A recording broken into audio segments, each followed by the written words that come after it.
नमस्कार दोस्तों, जय माता दी। आप सबका स्वागत है मेरे चैनल भक्ति वाहिनी में। अगर आप मेरे चैनल में आए हैं तो कृपा करके मेरे चैनल को लाइक सब्सक्राइब ज़रूर कीजिए, कमेंट भी ज़रूर कीजिएगा। सब्सक्राइब करने से आपके कोई नुकसान नहीं होगा, ना ही कोई पैसे लगेंगे।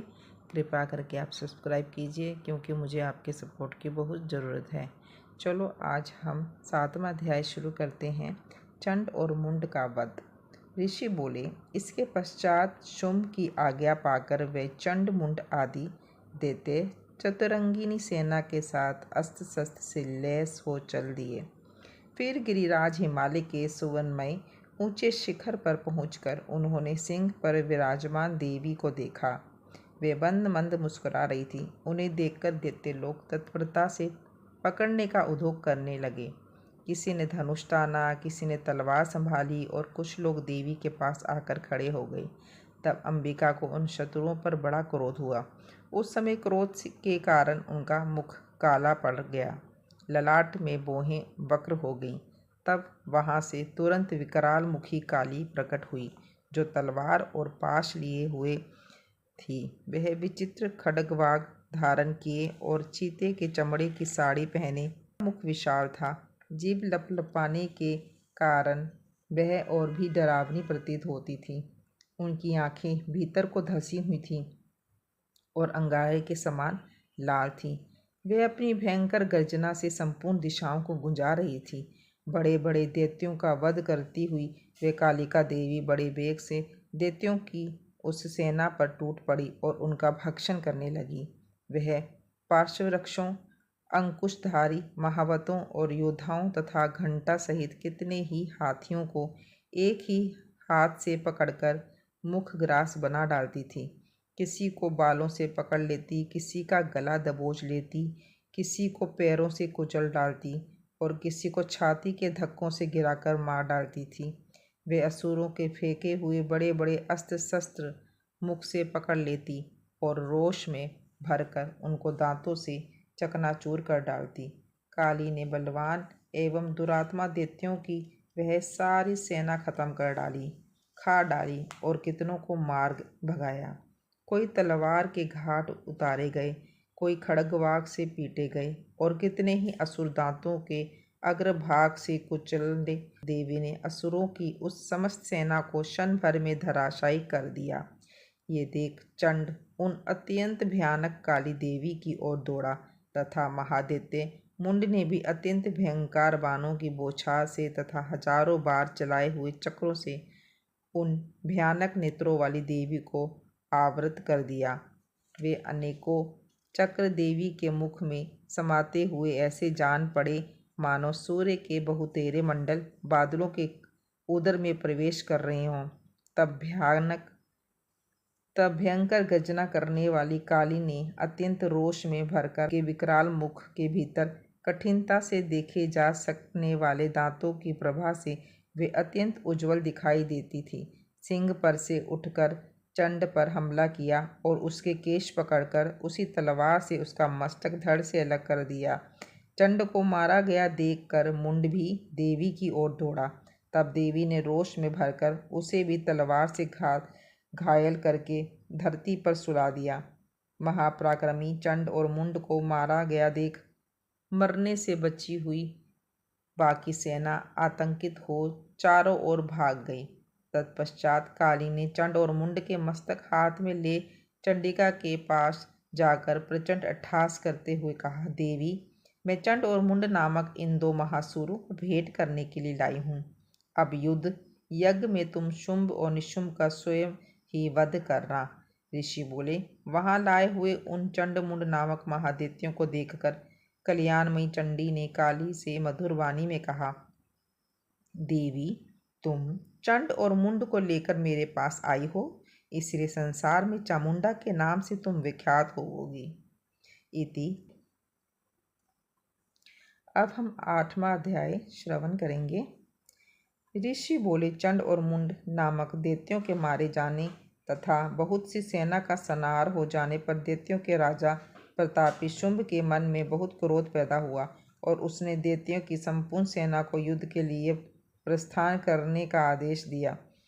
वह बोला, आज उदयुद नाम के 86 दैत्य सेनापति अपनी सेनाओं के साथ युद्ध के लिए कूच करें और कंबू नाम वाले दैत्य के 84 सेना नायक अपनी अपनी सेनाओं से घिरे हुए यात्रा करें।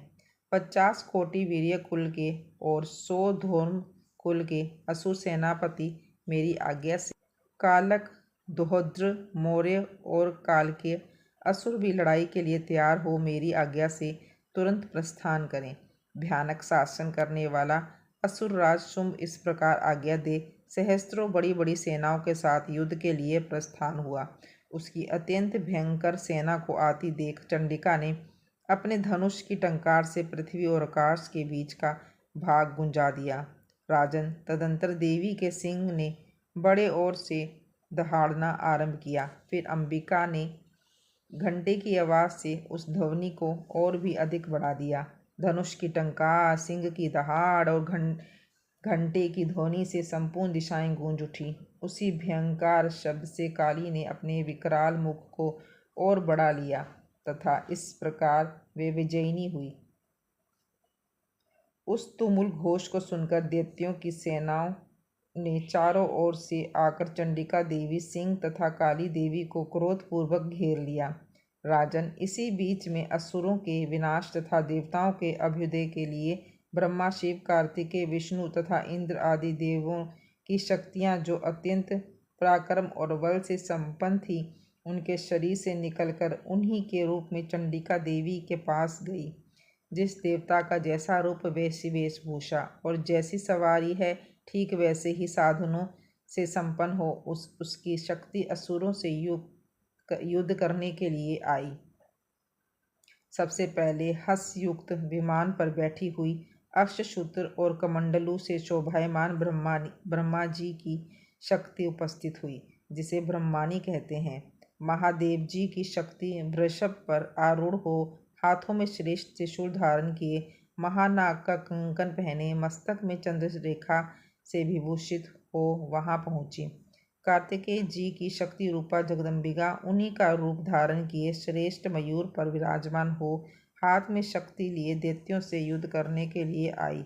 इसी प्रकार भगवान विष्णु की शक्ति गरुड़ पर आरूढ़ हो शंख, चक्र, गदा, शांख, धनुष तथा खड्ग धारण किए वहां आई। अनुपम यज्ञ वाराह का रूप धारण करने वाले श्रीहरि की शक्ति भी वाराह शरीर धारण करके वहां उपस्थित हुई। नरसिंगी शक्ति भी नरसिंह के सदृश शरीर धारण करके वहां आई। उसकी गर्दन के बालों के झटके से आकाश के तारे बिखर पड़े थे। इसी प्रकार इंद्र की शक्ति व्रज हाथ में साधे गजराज ऐरावत पर आसीन हो आई। उसके भी सहस्त्र नेत्र थे। जैसा इंद्र का रूप है वैसा ही उसका भी था। तदंतर उस देव शक्तियों से घिरे हुए महादेव जी ने चंडिका से कहा, मेरी संतुष्टि के लिए तुम शीघ्र ही इन असुरों का विनाश करो। तब देवी के शरीर से अत्यंत भयानक और परम उग्र चंडिका शक्ति उत्पन्न हुई, जो सैकड़ों गिदड़ियों की भांति शब्द करने लगी। उस अपराजिता देवी ने धूमिल जटा वाले महादेव जी से कहा, भगवान, आप शुंभ निशुंभ के पास दूत बनकर जाइए और उन अत्यंत घमंडी दानव शुंभ एवं निशुंभ से कहिए, साथ ही उनके अतिरिक्त भी जो दानव लोके का राज्य मिल जाए और देवता यज्ञ भाग का भोग करें। यदि अपने बल के घमंड से चूर तुम युद्ध करना चाहते हो तो आओ, मेरी योग निंद्रियां तुम्हारे कच्चे मांस से तृप्त हों। क्योंकि उस देवी ने भगवान शिव को दूत के कार्य में नियुक्त किया था, इसलिए वह शिवदूती के नाम से संसार में विख्यात हुई। भगवान शिव के मुख से देवी के वचन सुनकर वे महादैत्य भी क्रोध में भर गए और जहाँ कात्यायनी विराजमान थी उस ओर बढ़े। उसके बाद में दैत्य क्रोध में भरकर पहले ही देवी के ऊपर बाण, शक्ति और दृष्टि आदि अनेकों शस्त्रों की वर्षा करने लगे। तब देवी ने भी खेल खेल में ही धनुष की टंकार की और उससे छोड़ते हुए बड़े बड़े बाणों द्वारा दैत्यों के चलाए हुए बाण से कमंडलू का जल छिड़ककर शत्रुओं के ओज और पराक्रम को नष्ट कर देती थी। महेश्वरी ने त्रिशूल से तथा वैष्णवी ने चक्र से और अत्यंत क्रोध में विहल हुए कुमार कार्तिकेय की शक्ति ने दैत्यों का संहार आरंभ किया। इंद्र शक्ति के प्रहार से आहत हो सैकड़ों दैत्य दानव रुधिर धारा बहाते हुए धराशायी हो गए।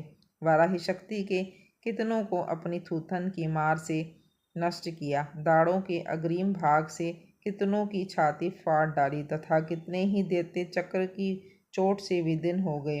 नरसिंगी भी दूसरे दूसरे महादैत्यों को अपनी नखों से विदीर्ण करके खाली से दिशाओं एवं आकाश को गुंजाती हुई युद्ध क्षेत्र में अबाध विचरने लगी। शिवदूती के प्रचंड अट्टहास से अत्यंत भयभीत हो कितने ही असुर पृथ्वी पर गिर पड़े। उन्हें शिवदूती ने उस समय अपना ग्रास बना लिया। इस प्रकार क्रोध में भरे मातृगणों को नाना प्रकार के उपायों से बड़े बड़े असुरों का मदन देख दैत्य सैनिक भाग खड़े हुए। मातृगणों से पीड़ित दैत्यों को युद्ध से भागते देखकर रक्तबीज नाम का महादैत्य कुपित हो युद्ध के लिए आगे बढ़ा। उसके शरीर से जब रक्त की बूंद पृथ्वी पर गिरती तब उसी के समान शक्तिशाली एक दूसरा महादैत्य पृथ्वी पर पैदा हो जाता। महासुर रक्तबीज हाथ में गदा लेकर इंद्र शक्ति के साथ युद्ध करने लगा। तब इंद्री ने अपने वज्र से रक्तबीज को मारा। वज्र से घायल होने पर उसके शरीर से रक्त बहने लगा और उससे उसी के समान रूप तथा बल वाले योद्धा उत्पन्न होने लगे। उनके शरीर से खून की जितनी बूंदें गिरती उतने ही दैत्य उत्पन्न हो गए। अब दैत्य पैदा हो गए। सब रक्तबीज के समान ही वीर्यवान, बलवान तथा पराक्रमी थे। वे रक्त से होने वाले दैत्य भी अत्यंत भयंकर अस्त्र शस्त्रों का प्रहार करते हुए मातृगणों के साथ अत्यंत घोर युद्ध करने लगे। पुनः वज्र के प्रहार से जब उसका मस्तक घायल हुआ तो उसके रक्त बहने लगा, जिससे हजारों वैसे ही पुरुष उत्पन्न हो गए।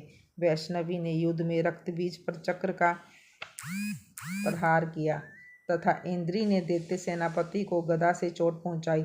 वैष्णवी के चक्र से घायल होने पर उसके शरीर से जो रक्त बहा उससे उसी के बराबर आकार वाले सहस्त्रों महादैत्य प्रकट हुए। उनके द्वारा संपूर्ण जगत व्याप्त हो गया। कुमारी ने शक्ति से, वाराही ने खड्ग से और महेश्वरी ने त्रिशूल से महादैत्य रक्तबीज को घायल किया।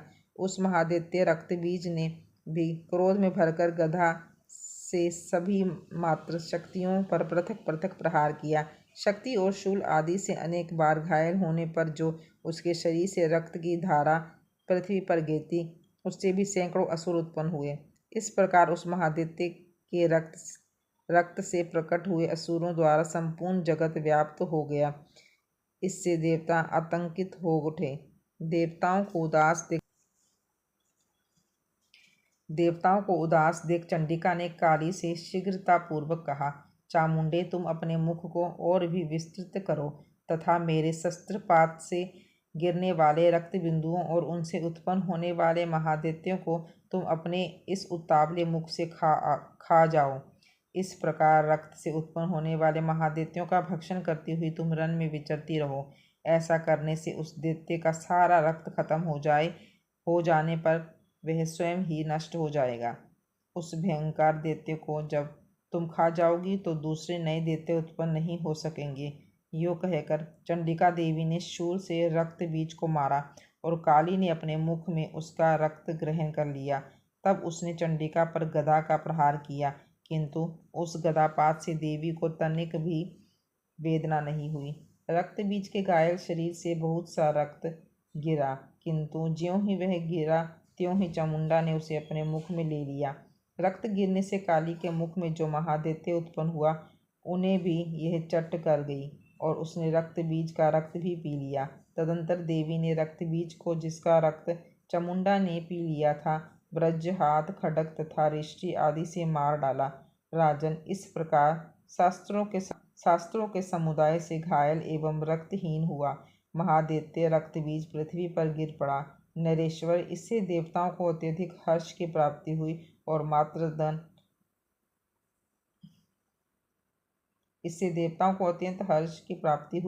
और मातृगण उन असुरों के रक्तपान के मद से उद्यत होकर नाचने लगे।